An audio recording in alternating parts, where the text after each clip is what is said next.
Madame Camille Michel Solange, promotrice des établissements agro-valoristes, faisant essentiellement dans la production et dans la transformation du champignon.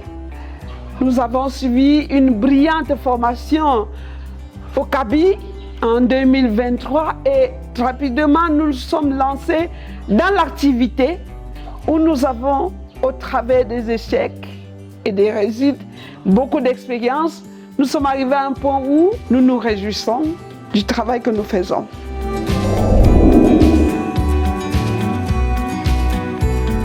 La culture du champignon, c'est une succession d'étapes fascinantes. En fait, pour avoir un champignon, on passe par plusieurs étapes. Nous partons là de la production des semences. Après la production des semences, nous faisons les ballottes, on les stérilise, on les ensemence, on met en incubation. Et au bout d'un temps, notamment un maximum de 21 jours, les ballottes sont incubées et on les met en fructification. Ça va nous faire entrer dans la salle de fructification où les ballottes sont mises en fructification. Ici, nous utilisons la technique de gobetage. En fait, elle consiste en quoi? Nous mettons une fine couche de terre, nous déshabillons la ballotte, on la place, on met une fine couche de terre dessus et on commence à arroser. Au bout d'un temps, quelques jours notamment, maximum 7 jours, les champignons commencent à sortir, les primordiaux. Les primordiaux, c'est les jeunes champignons, c'est les jeunes pousses. Et cette méthode est de loin meilleure parce qu'elle nous permet d'avoir une fructification abondante comme ce que vous pouvez voir là et d'avoir de très très larges capoformes. Vous allez voir avec les autres images. Et puis, nous mettons du copeau là. Le copeau, en fait, il ne contribue pas à la croissance du champignon. C'est juste pour la propreté.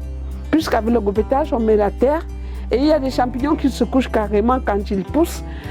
Le copeau va éviter que le champignon se salisse. Là, maintenant, nous allons un peu. On récolte le champignon. On atteint à la phase de récolte qui est la phase terminale, qui est l'aboutissement de tous les efforts qu'on a consentis depuis le début. On récolte là le champignon.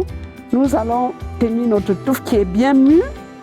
On tourne dans le sens de l'aiguille de la montre. Pourquoi? Parce que si vous arrachez directement comme ça, une partie du substrat va sauter. Or, chaque partie du substrat est moins susceptible de donner des champignons. Alors quand vous avez tenu là, vous retournez tout simplement. Vous nettoyez. Comme je disais tantôt, le copeau évite la saleté. Voilà le copeau. Nous allons enlever le copeau tout simplement, on le jette. On enlève le copeau et nous voyons que le champignon reste propre.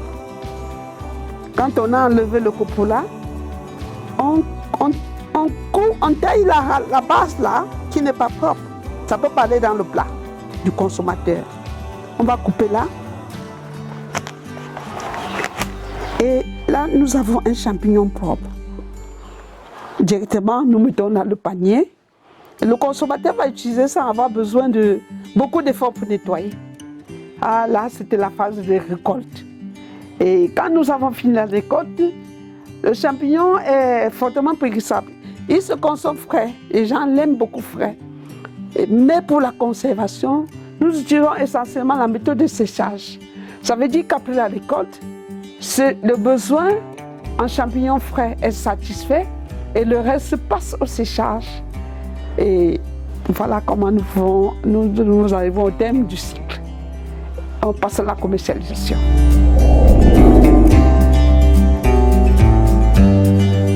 Bien, la culture du champignon est très demandante. Elle demande vraiment beaucoup. Et puis, quand nous sommes lancés avec tellement d'enthousiasme dans cette activité, nous avons cogné le front à une grosse difficulté. La difficulté à laquelle nous avons fait face essentiellement, c'était le problème de la gestion des ballottes. Comment faire pour que la ballotte arrive à produire? Nous avions un problème de chaleur. La chaleur, les ballottes, on veillait à bien les stériliser, mais on avait un problème de chaleur. Notre salle d'incubation, c'est dans l'intérieur d'un mini-appartement qu'on a transformé en champignonnière, qu'on a utilisé pour la culture du champignon. Et on nous a appris que le champignon, il fallait l'incubation, la faire dans le noir. Nous fermions donc les portes et les ballottes, entrant à peine en activité biologique, dégageaient tellement de chaleur que ça favorisait plutôt la poussée des champignons de chaleur. Nous avons pu perdre beaucoup de bandes, beaucoup d'essais. Et les essais là, il faut préciser qu'en moyenne, nous faisions des séries de 500 ballottes, 700 ballottes. On les perdait toutes parce que la gestion de chaleur était un problème. Nous avons tour à tour pris d'abord un refroidisseur d'air parce qu'on pensait qu'on pouvait résoudre le problème. Le refroidisseur d'air s'est avéré insuffisant parce que ça n'arrivait pas à rafraîchir la salle. Quand les ballottes entraient en activité biologique, on avait 28, 29, 30 degrés de température, ce qui était inadmissible pour le succès. Nous avons, avec le conseil de notre coach, le coach Moukam, il est venu sur place nous aider à voir comment on pouvait résoudre ce problème. On a opté pour un climatiseur. On a acheté le climatiseur qui a légèrement, qui a amélioré la donne. Là, on ne perdait plus trop, mais le problème restait là. Mais le coach avait fait une expérience que nous avons saisie. Et on a essayé aussi. Il avait essayé de laisser des ballottes à l'air libre pour voir si elles coloniseraient. Et la colonisation se passait sans problème. Alors nous avons adopté cette façon. Nous mettons nos ballottes, nous nous rassurons qu'il y a une bonne ventilation. Nous sommes sortis de là avec une colonisation de ballottes de l'ordre d'au moins 90 à 95%. Et là, nous avons fait le pas pour la production, comme vous voyez là. Ce n'était vraiment pas facile, mais grâce à la ténacité et surtout à la passion. Parce que tel qu'on dit, il y a quelqu'un qui disait que rien de sérieux n'a été fait dans cette vie sans passion. C'est la passion qui nous a donné de tenir devant tous les défis et les idées négatives. Parce qu'ils étaient nombreux ceux qui venaient dire, mais comment tu fais, tu échoues, tu fais toujours. Beaucoup d'idées négatives, mais nous avions un objectif que nous avons poursuivi. Et aujourd'hui, nous sommes fiers de nous avec les résultats que nous engrangeons.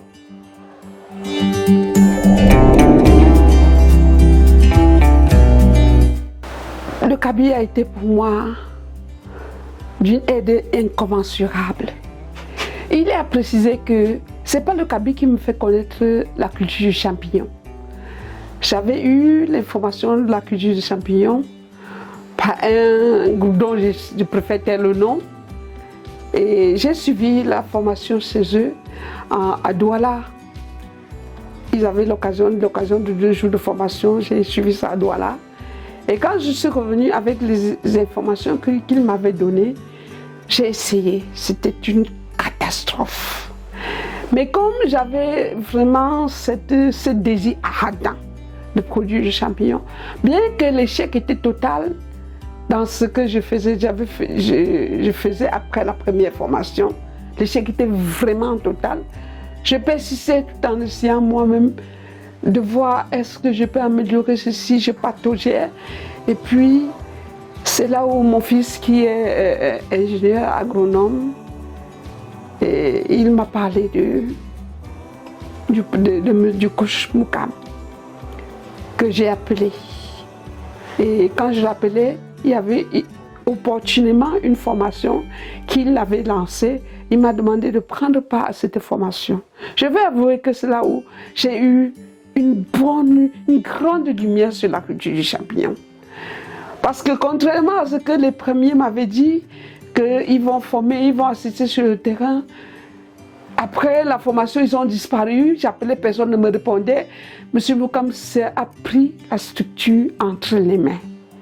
Et d'une façon pratiquement paternelle. Il a été là à chaque étape. Je ne peux pas compter le nombre de fois où il est venu sur place. Après que j'ai crié à ses oreilles, j'ai telle difficulté, il est venu sur place pour regarder et voir concrètement ce qu'il peut faire, comment je peux améliorer. Je veux reconnaître que c'est avec son appui et son assistance que j'ai pu sortir la tête de l'eau. Il est venu ici plusieurs fois. Et quand il n'a pas été disponible, il m'a toujours envoyé des techniciens. J'en ai reçu essentiellement 2. Et le dernier a été vraiment, m'a beaucoup aidé. Il m'a beaucoup aidé. Que ce soit pour la production des semences. Je vous assure que ce que j'avais reçu avant, je produisais les semences, j'échouais. Mais là maintenant, je produis les semences, je les réussis. Mon taux d'échec dans la production de semences est moins de 3%. C'est parfait. Et c'est grâce au suivi de M. Bouka qui n'a pas enlevé l'œil sur cette activité une seule minute. Je me rappelle dernièrement, il est venu ici avec son épouse sur place, on a réfléchi, on fait comment? Et l'éclosion, si vraiment s'il faut donner le mérite à quelqu'un, je donne le mérite au Kaby. Au Kaby. Non seulement ils m'ont suivi et ils m'encadrent pour la production, ils m'encadrent continuellement. Jusqu'à présent, hein, il est toujours là pour dire comment ça va. Il y a tel problème, tu as fait comment? Mais aussi, la production, il achète. Les fois où j'ai produit, parce que après avoir pataugé longtemps, j'ai commencé à sortir un peu la tête de l'eau. La première fois, j'avais 11 kilos de champignons secs. Quand je lui ai dit que j'avais 11 kilos, il dit non, viens avec. Et quand il a pris, il a payé. Après, c'était 23 kilos. Et puis, progressivement, il me demande même, est-ce que tu as du frais? Il ne faut pas que je ne sois pas dérangée. Il prend. C'est une collaboration très, très riche. Et j'en ai franchement bénéficié. Et j'ai dit au coach, big up. Vraiment, tu mérites qu'on te tire le chapeau.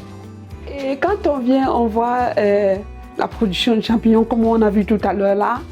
Du coup, les gens ont envie, chacun veut faire le champignon. C'est bien, mais la formation est capitale. Et n'importe qui ne forme pas bien. Je veux vous recommander pour le champignon, allez au Kaby. Rendez-vous au Kaby pour une formation et un suivi réel. Merci encore Kaby.